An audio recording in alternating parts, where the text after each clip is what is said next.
It's a rainy day today, and I've been doing little bits and pieces. I'm still waiting for the hinges to come from Australia so I can fit the front doors, or the side doors, I guess. And I want to make bracketry to go in the front here, but I can't do that until I've got the hinges because I don't know where they're going to mount. So I've been doing a few other little bits and pieces. The first thing I did is I reinforced the seat back. So screwed some strengthening battens across the back of that. Obviously you need that because if you're in a panic stop sort of situation and you're pushing hard on the brake pedal, your legs are so straight, you need something to push your back against. So that stiffens that up nicely. I started looking at making the diagonal cross braces. They go in here. And looking closely at pictures of an original one, it seems like those are actually, they're not flat, they're sort of a channel, so the edges fold down. So the sides fold down and at the ends it folds up so that it bolts into the cross member here and through the side of the chassis there. So I think what I might try and do there is get hold of some 2-inch box section tube and then cut that sort of down the sides to give me that little lip that I need to make these rigid enough. So I would cut that little lip and then I would bend the ends up so that I can bolt them in here. The reason they bolt in here and not to the bottom is because you want the bottom flat, I guess. So that's another thing I've done. I do need to wipe the car down. It's covered in sawdust again. Another small job I was doing is looking at the instrument panel, and I realized I had to trim in here. Can we see it? You might be able to see I sort of routed that down. I had to remove the screws because I had it screwed from the bottom. I took those out, re-drilled and screwed it from the top. I'm sure the glue joint is more than enough to hold it, but I thought I would do that anyway. In order to sort of notch this piece, so I've notched it about 1/2 inch so that the instrument panel, this is just a mock-up, can sit up against it. There's a combing that goes all the way around. The panel sits about there. It's about hard to tell. So to do that, I took the thing off and I made a sort of curved guide for my router. And when I say made, I just went through my junk boxes, my boxes of offcuts of ash from the frame. I have quite a few of them. And I just picked a curve that was about right. Doesn't have to be perfect. And then I was able to use that to guide around the outside of the frame just to keep the router straight. So I'm not sure still if I'm going to do a timber instrument panel. If I use this piece of mahogany, I think it is, I'm going to have to widen it. I'd have to glue 2 pieces together to make it deep enough. I may try that, or if I just do a simple aluminium instrument panel. I know somebody would probably suggest you could do a nice engine turned aluminium panel, but Riley didn't do that, so I don't want to do that. It would just be plain or painted. But once you actually see the panel in the car, you realize how little room there is. This is the starter panel that needs to mount in there, and then of course you've got your gauges, speedometer over here somewhere, and I want a big rev counter in the middle there. But you have to think a lot of that needs to be cut away still. This is just my first mock-up. It can't be this deep here because there's the handbrake. So you actually need to be able to reach underneath there. One to get to here's the gear shifter, and 2 to get to the handbrake. So this whole panel needs to be shortened quite a lot. So there really isn't a lot of space there. It's tricky to fit all gauges. I've also been looking at my speedometer. So I've mentioned a few times I wasn't sure if these are going to be correct or if they're going to read correct on this car. So what I ended up doing was figuring out what I think is the number of turns you get on the speedo. So this is the drive. So on the torque tube in here, there's a gear, and then this unit has another gear that sort of meshes with it. So as the car moves, this rotates. You can see I've got an ice block stick stuck in there at the moment just to show that it moves. So what I ended up doing is figuring out the gear ratio there. I think it's 24 teeth on the speedo drive and 10 on the torque tube. This is another torque tube.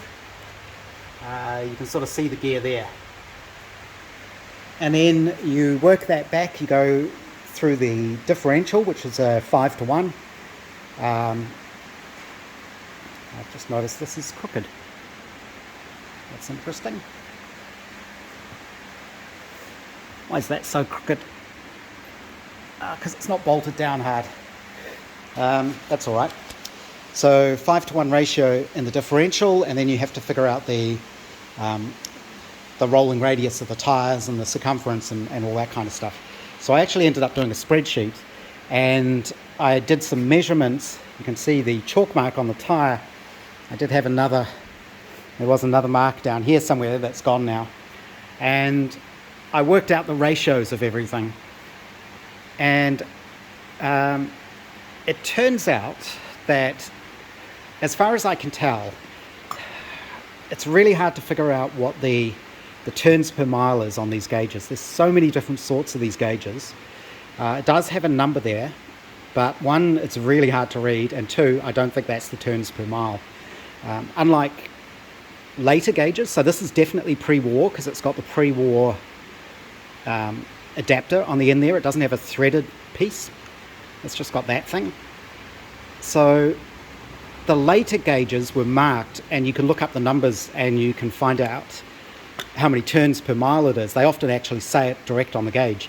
This one I'm not sure, but looking online it looks like these early pre-war chronometrics are usually 1600 turns per mile or 1550 turns per mile. And that, quite amazingly, worked out to be pretty much what I got out of my ice block stick. I figured out if it's a 1600 TPI gauge, then my reading will be 97 point something % accurate. If it's a 1550 gauge, it was even more accurate. It was about 100%. Of course, it depends a little bit on your tyre diameter and all sorts of little things, so it should be close enough. So I did some experiments as well with the drill, and I actually rotated it and timed it to check when a mile would come over, and that again was pretty close to 1600. It was a bit hard to do it by yourself, measuring by yourself and trying to start and stop stopwatches and things and seeing exactly when that thing ticks over, because it doesn't tick over, it rolls over. But it's actually looking like this speedo should be pretty close to correct for my car, which is amazing, really. Good bit of luck there. So what else have I done? I've started roughing out the firewall from plywood. Again, this is tricky to see exactly what height this needs to be. So this is covered in aluminium, and there's an aluminium shelf that comes across here and down here. Exactly where, it's hard to know. It's sort of in about half along here somewhere on the bow housing. And then the sides come in. So I might make those panels removable because it's quite handy to be able to get your hand in here. As Joss sort of showed us on Austin Sevens, where he showed how to put a hole in this part of the firewall, which makes it handy to get in, to get to bits and pieces. So I've looked at various pictures of original ones, and it seems like they're all about this height. I measured it I think it was 8 inches down, 6 inches down, something like that. Seemed like a good number, so that's what I've gone with. The radius in the corners here, again, I don't know exactly what that's supposed to be. I just picked something that looked about right, and what looked about right was the headlamp ring. I took that off and used that to trace that corner, and that looks about right. You know, it all matches, so that should be fine. It gets quite thin at the bottom there because you need room for the accelerator pedal. And I still need to shape this because this isn't square, of course. This sort of tapers in towards the nose of the car. I was thinking about making this removable, sort of bolting it on, but looking at how thin it is, I'm not sure that's a good idea. I think what I'm going to do is it'll just be glued and screwed straight to the frame, and then I can fair this in with the sander to get the right curve. You do need a kind of lip that the bonnet edge sits on, so I'm not sure how I'll do that. I think maybe I'll use a strip of sort of L-shaped aluminium channel, and I can bend that around there possibly, and that provides the lip that the bonnet sits on where the bonnet rubber goes. I think that's probably the easiest way to do it. What else have we done? The fuel tank, I've cut out some blanks so I can try and use this as kind of a hammer form. So I can cut out the aluminium. This is my template for cutting the aluminium sheet for the ends. This is 1/2 inch wider all the way around. To do the 1/2 inch, I just used I made a little block that you stick a pencil in, and then you just sort of run it around the edge to give you that 1/2 inch. And this is only MDF, but I think I only need to make 3 of these. The tank does need to be baffled. I suspect I only need 1 baffle in the middle. I think that would be enough. I could put 2, but I don't think it really needs it because it's quite a short tank. And that's it for now, I think. I haven't started doing the actual metal work for the tank. I think I want to practice a bit with that. So the way this is going to work is I'm going to use this to form the end caps, which will have a flange on them, and I'm going to roll the outside or shape the outside in a single piece, weld at the top, the seam probably at the top, or maybe I think the top's better because it's less likely to leak, and the end cap will press into that so I can weld all the way around the edge and get a nice weld. That's the plan. I'm not sure how well that's going to work, but it's worth giving it a try. And I think that's it. I did finish my headlamp brackets. These are the things that bolt on there that the headlamps are going to mount to. And you can sort of adjust the angle of those. They're just 6mm steel. I think it's 6mm. What is it?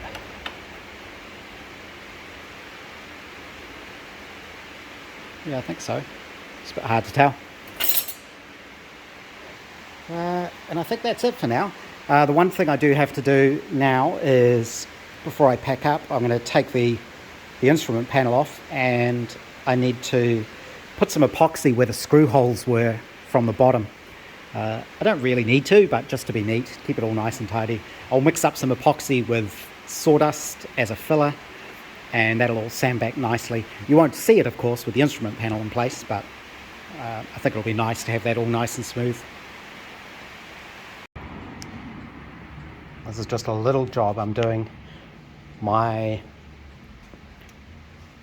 $5 from the tip weed eater there was missing the head, so I ordered a new one from China, and it's supposed to come with the right fitting for the thread here, which is an M8 thread. Unfortunately, the one they sent, the bump head seems pretty good, but it was an M10. So I've got in touch with them to see what they say. maybe I'll get a refund. It was all of about $3 US for this, plus shipping. The shipping was a lot more, but it was easy enough for me to just machine up a new nut. Basically, I just when you've got a lathe and a mill, making stuff like this becomes quite easy.